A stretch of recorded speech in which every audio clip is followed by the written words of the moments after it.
राम राम जी, सभी भाई बहनों को राम राम। मैं हूं बाबा रामदास। आप देख रहे हैं स्लो जिंदगी और बाबा की खरी खोटी। मेरे साथ हैं अवनीश भाई पीएन शर्मा प्रारब्ध वाले। अवनीश भाई, सर आजम खान आए और गए।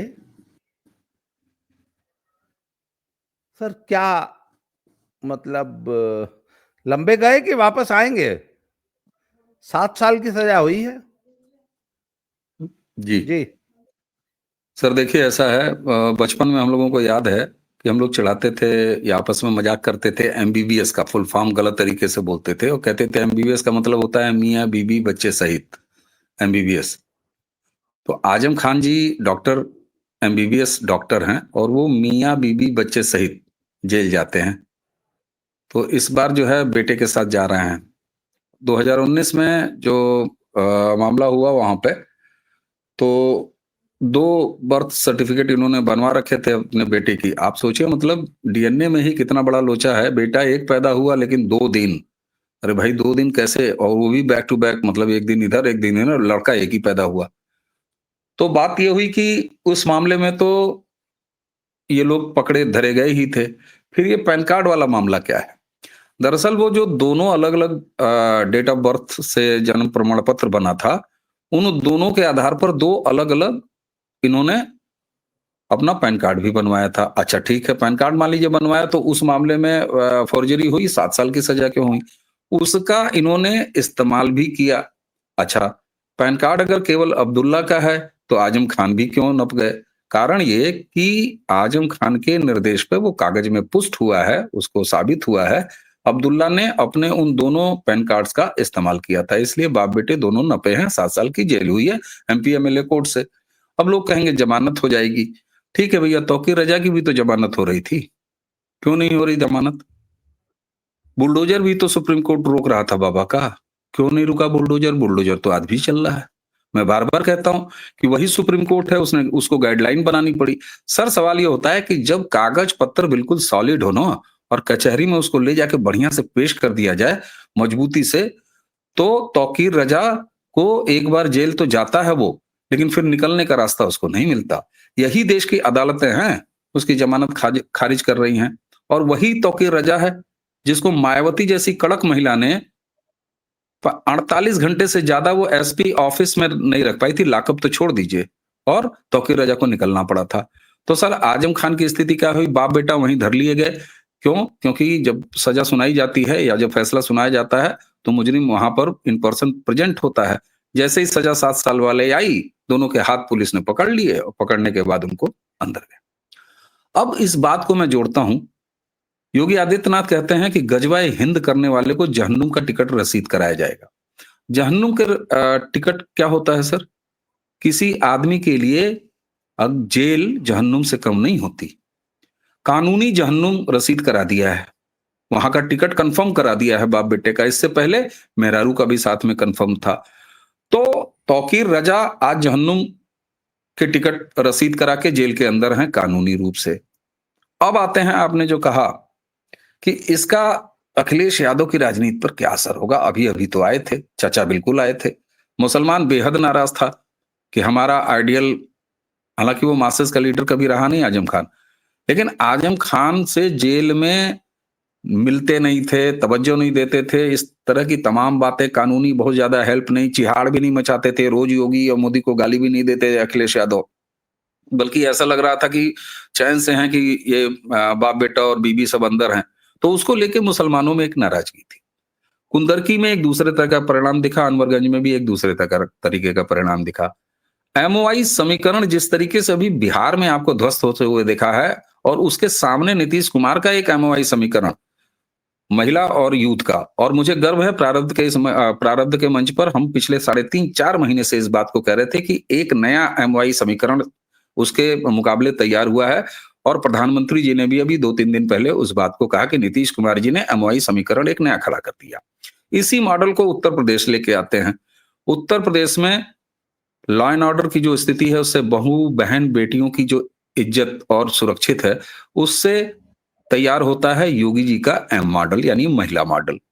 केंद्र की जितनी भी योजनाएं हैं उनका यहाँ पर बहुत अच्छा तरीके से क्रियान्वयन, इससे तैयार होता है योगी जी का एम फैक्टर। उसी के साथ योगी जी युवा हैं। अगर राहुल गांधी जो 100 बार से लांच है और योगी जी से बायोलॉजिकली भी 1 साल बड़े हैं, अगर वो युवा हो सकते हैं, तो योगी जी मेरी हम उम्र हैं, अखिलेश यादव से 1 साल बड़े हैं, युवा फैक्टर उनके साथ है। उत्तर प्रदेश में विकास, उत्तर प्रदेश में सुरक्षित वातावरण, एजुकेशनल इंस्टीट्यूट्स का, स्किल डेवलपमेंट सेंटर्स का, तो ये एक नया समीकरण तैयार हुआ है योगी जी के लिए, बिल्कुल नीतीश कुमार की तर्ज पे। अब लोग कहेंगे भाई यहाँ लाडली बहन योजना, यहाँ पर 10,000 रुपया नहीं है और यहाँ पर वो नहीं है। सर, सरकार 5 साल के लिए होती है, नीतियां बनती रहती है। वापस आता हूं अखिलेश यादव के साथ, अब क्या होगा? सर, मुसलमान अपना ठिकाना खोज रहा है और उसके सामने अब 2 विकल्प उसको नजर आ रहा है। राष्ट्रीय स्तर पर राहुल गांधी मुस्लिम लीग बना रहे हैं कांग्रेस को, मैं उससे आगे कहता हूं लश्कर ए कांग्रेस बना रहे हैं। मुसलमान ये देख रहा है 2014 से और अलग-अलग राज्यों में कि वो इन क्षेत्रीय पार्टियों को वोट देने के बावजूद बीजेपी का, राष्ट्रवादी राजनीति का कुछ नहीं बिगाड़ पा रहे हैं। उनके छाती पर मूंग दल के ये सरकारें फिर वापस आ जा रही हैं और लगातार आ रही हैं। इसलिए अब राष्ट्रीय स्तर पर या तो वो कांग्रेस के साथ जा रहा है और राहुल गांधी बिल्कुल उसको आकृष्ट कर रहे हैं। बिहार में उन्होंने तेजस्वी की पूरी राजनीति चौपट करने की कीमत पर यह काम किया है। तेजस्वी इसको समझ पाए नहीं समझ पाए, ये मेरा बिजनेस नहीं है। दूसरा, ओवैसी। सर, ओवैसी हैदराबाद से निकल के जिस तरीके से डेमोग्राफिक जहां चेंज हो चुकी है, सीमांचल जिसको कहा जाता है, मिथिलांचल का एरिया, अगर वहां पर खड़े हैं तो मुसलमान सीधे उनके पास जा रहा है।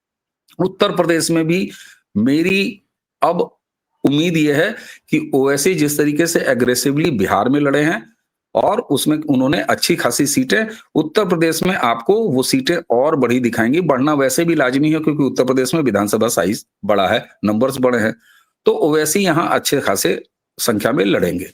ओवैसी और कांग्रेस ये दोनों अब विकल्प बन रहे हैं, लेकिन विधानसभा 27 का जब चुनाव आएगा तो मुझे अभी भी इस बात से मैं मतलब कन्विंस्ड हूं कि अखिलेश यादव तेजस्वी वाली बेवकूफी फिर करेंगे और वो राहुल गांधी के साथ जाएंगे ही जाएंगे, क्योंकि अस्तित्व का सवाल है। अगर अखिलेश यादव राहुल गांधी के साथ जाएंगे तो ओवैसी के लिए और अच्छा मौका है। मुसलमान अब अपना नया ठिकाना खोज रहा है। वो जान रहा है कि अखिलेश यादव की राजनीति में उनका खुद यादव वर्ग जिस तरह तेजस्वी वाला छोड़ा, वो उनके साथ बाहर जा रहा है। पीडीए बिल्कुल नहीं है। लोकसभा चुनाव के भ्रम की स्थिति को अलग रख दीजिए, तो अब मुसलमान ठीक बिहार के पैटर्न पर अखिलेश यादव के साथ उत्तर प्रदेश, और जिस तरह शायराना अंदाज, दुख और विक्टिम कार्ड और भावनात्मक और दार्शनिक अंदाज ये आजम खान दिखा रहे थे। अखिलेश जरूर साथ में उनको टहला रहे थे, कुछ दिन वो साथ साथ दिखे भी हैं, लेकिन वो कंफर्ट जोन नहीं दिखाई दे रहा था। वो ध्यान लीजिए, ऐसा लग रहा था क्योंकि आजम को पता है कि उन्होंने जो कर्म किए हैं, योगी जी जिस मजबूती से फाइल तैयार किए हैं, उनको जेल फिर जाना है, उनको अच्छी तरह से पता है। तो इसलिए मुसलमान इसको भी पर्सनल थोड़ा सा बेइज्जती मानेगा, और उसके पास और भी बहुत सारी वजह हैं कि इन कैपेबिलिटी अखिलेश यादव की कि योगी को वो नहीं रोक पा रहे हैं, 27 में भी वो नहीं रोक पाएंगे। तो निश्चित तौर पर अब अखिलेश यादव के लिए उनका एम भी बिखरेगा और उनका वाई भी बिखरेगा, बिल्कुल बिहार की तर्ज पे। सर, मुझे एक बात बताइए, मैं आपसे 2 सवाल पूछ रहा हूं। आपने ये मान लिया है कि आजम खान बिल्कुल फूके हुए कारतूस बन चुके हैं, स्पेंट फोर्स हैं, अब उनकी कोई महत्व नहीं रह गया है? पहला सवाल। दूसरा सवाल, एक बिहार का चुनाव देखने के बाद अखिलेश ने अपनी स्ट्रेटजी बदली है और पीडीए का नया नामकरण किया है। वो अब विकास की, डेवलपमेंट की और एसेंट आगे बढ़ने की बात करने लगे हैं। उन्होंने बिहार से तुरंत ये कंक्लूजन निकाला कि जाति की राजनीति को लोग पसंद नहीं कर रहे हैं। सिर्फ जाति के बल पर वोट नहीं लिया जाएगा, लोगों की प्राथमिकताएं बदल चुकी हैं और लोगों ने बिहार में जाति पर वोट नहीं किया। नंबर 1, पहला खतरा। और जिस तरीके से ओवैसी की बात को सुना मुसलमानों ने बिहार में, और वही ओवैसी डंके की चोट पे यूपी आ चुके हैं, तो क्या सर ओवैसी, आजम खान इत्यादि यदि बहन जी के साथ कोई इनकी जुगलबंदी होती है, जो भाजपा भी चाहेगी, यदि बहन जी के साथ और क्योंकि ओवैसी और आजम खान यदि आते हैं बहन जी के साथ, तो अपने साथ मुस्लिम वोट लेके आएंगे। और बहन जी की सक्रियता, हम तो कहते हैं कि सिर्फ 3% वोट भी अगर उनका बढ़ जाए बहन जी का, तो अखिलेश का तो सुपड़ा साफ हो जाएगा। जिस तरीके से नया एमवाई बना है बिहार में, नया एमवाई यूपी में बनते कितनी देर लगेगी? क्या इसीलिए अखिलेश ने स्ट्रेटेजी बदली है? और क्या उसमें आजम खान का महत्व अभी भी है? जी। सर, आजम खान अगर अखिलेश का खेल बना नहीं सकते तो बिगाड़ सकते हैं। कई बार होता है कि एक ही आदमी खेल बना नहीं सकता है, लेकिन बिगाड़ देगा जरूर। और आपने मायावती जी का जिक्र किया, मैं आता ही अच्छा किया आपने पूछ लिया। मायावती जी की सक्रियता के बाद जरा 30 ही वोट से ही सही, लेकिन अपनी उपस्थिति, एक विधायक उन्होंने जन्मा लिया है बिहार में, जहां मुकेश सहनी इतना बड़बोलापन करके जीरो, और कांग्रेस की ये हालत, प्रशांत किशोर जीरो, तो बहन जी वहां कर गई थोड़ी सी सक्रियता के साथ। ठीक है, 30 ही वोट से जीता विधायक, लेकिन विधायक तो विधायक होता है। बहन जी ने उत्तर प्रदेश में अपनी सक्रियता दिखाने के बाद, अगर बहन जी का ट्विटर जरा खंगाल लीजिएगा और उनकी एक्टिविटी के बारे में जरा टाइप कर लें दर्शक, मुसलमानों के प्रति वो हार वार लेके घूमना शुरू कर दिया उन्होंने। आप जो कह रहे हैं मायावती जी, वो काम शुरू कर चुकी हैं, और वो सम्मेलन आयोजित करने की तैयारी है बसपा की। मुसलमानों के बीच में वो जाने की तैयारी कर रही हैं, मुसलमानों को वो एड्रेस कर रही हैं। और जिस तरीके से मैंने अभी आजम के असहजता की बात की, आजम के अंदर अखिलेश को लेके आग है सर, मैं बता रहा हूं। और यही आग, भले मार्क्सिस्ट का लीडर ना हो आजम खान, लेकिन मुसलमान मुसलमान वो, मतलब उनका जुमला तो आप सुनते ही हैं कि भाई पहले हम मुसलमान हैं, तो आजम खान मुसलमान है।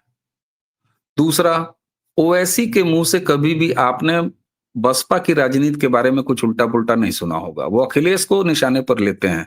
उधर तेजस्वी ने जब आतंकवादी कह दिया था, तो तेजस्वी को उन्होंने निशाने पर लिया।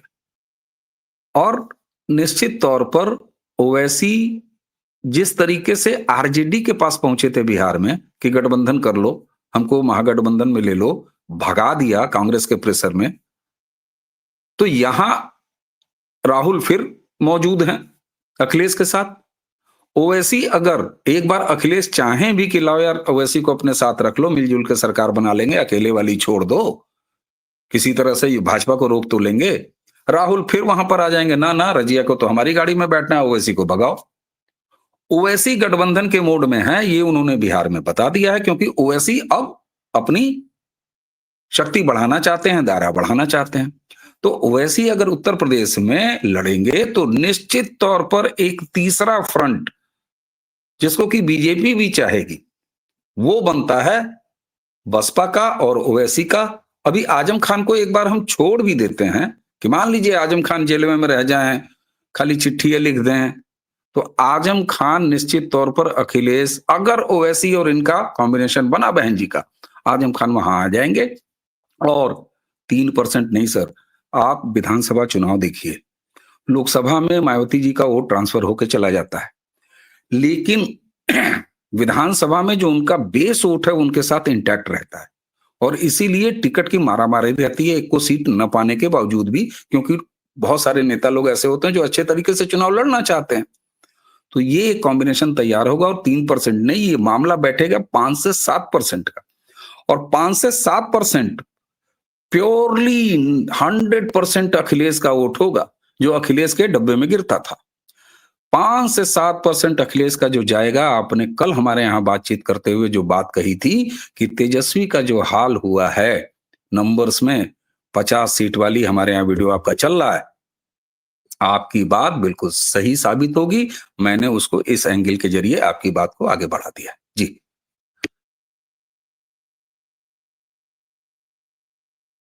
आप म्यूट हैं, आप म्यूट, आप म्यूट। आप कह रहे हैं 5 से 6% का असर तो सिर्फ बहन जी की सक्रियता ही डाल देगी। उसमें अगर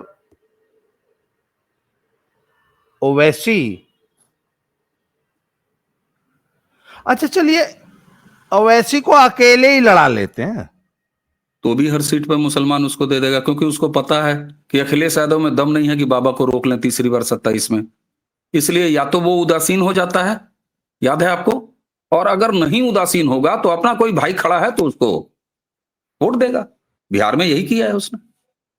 नहीं नहीं, पर वो विनेबिलिटी देखिए, मुसलमान वोटर की एक बड़ी खासियत है, वो अपना तो वोट वो वेस्ट जहां नहीं करता, अरे वो अरे तो सुनिए ना, विनेबिलिटी वो देखता है। बिल्कुल देखता है, लेकिन उत्तर प्रदेश की जिन सीटों पर वो डिसिसिव, मतलब वो डिसाइडिंग फैक्टर होगा, वहां ना वो देखेगा, उसको कैंडिडेट मिल जाएगा अपना भाई, वो तुरंत वो काम कर देगा जो उसने सीमांचल में किया है। निश्चित मिलेगा, निश्चित मिलेगा। लेकिन ये भी तो देखिए, बहन जी की सक्रियता के बाद ट्रायंगल होगा इलेक्शन का, और जब मल्टीपोलर इलेक्शन होता है तो बीजेपी सबसे बेस्ट प्लेयर होती है जो परफॉर्म करती है, क्योंकि वहां बंटवारा होना है, बीजेपी में बंटवारा नहीं होना है। और बीजेपी ने अपने जो अलायंस को मजबूती से रखा है, जिसका प्रदर्शन उसने शानदार तरीके से बिहार में किया है, उपेंद्र कुशवाहा को मैनेज रखना, चिराग पासवान को मैनेज रखना, मांझी साहब को मैनेज रखना, ठीक उत्तर प्रदेश में आप देखिए संजय निषाद को मैनेज रखना, पियर का चाचा उनको मैनेज रखना। तो ये एनडीए एक यूनिट के तौर पर यूनाइटेड है, वो इंटैक्ट है, उसका वोट परसेंटेज इंटैक्ट है, फ्लोटिंग इधर आ रहा है, महिलाओं में सुरक्षा में एमवाई फैक्टर ऑफ योगी ये जो है वो इधर आ रहा है, और उधर बिखराव है, और बहन जी अलग से तैनात हैं। तो सर अखिलेश यादव की स्थिति वही होनी है, और मुसलमान भरा बैठा है अखिलेश यादव से, और दो तरीके से, एक तो जान रहा है कि हमारे लोगों को ये भाव नहीं दे रहे, और आप जो एक बात कहते हैं ओवैसी इस बात को प्रदेश दर प्रदेश मुसलमानों के बीच ये फैलाने में कामयाब हो रहे हैं कि हम लोग खाली दरी ही बिछाते रह जाएंगे क्या, इनकी सेवा ही करते रह जाएंगे क्या, क्योंकि अब ओवैसी मुसलमान को ये बता रहे हैं कि तुम इतने परसेंट हो, इंजन बनो, डब्बा मत बनो, खलासी मत बनो, ट्रक का ड्राइवर बनो। ये ओवैसी ने फील दे दी है, और ये आगे और मजबूत होती जानी है। लेकिन इसी के साथ यह है कि ओवैसी को भले विपक्षी इस वीडियो को सुनने के बाद कह दें कि बी टीम वाली बात तो सही है, अरे ठीक है, बी टीम वाली बात सही है। ओवैसी जितना मुसलमानों को संगठित करते जाएंगे, क्षेत्रीय पार्टियों से अलग करते जाएंगे, भाजपा और एनडीए के लिए, राष्ट्रवादी राजनीति के लिए उतना ही शुभ दिन है। कहने का मतलब अखिलेश के लिए आने वाला समय बड़ा कठिन होने जा रहा है। अवनीश भाई, आपने समय दिया सर, इसके लिए बहुत आभार, धन्यवाद। दोबारा मिलते हैं।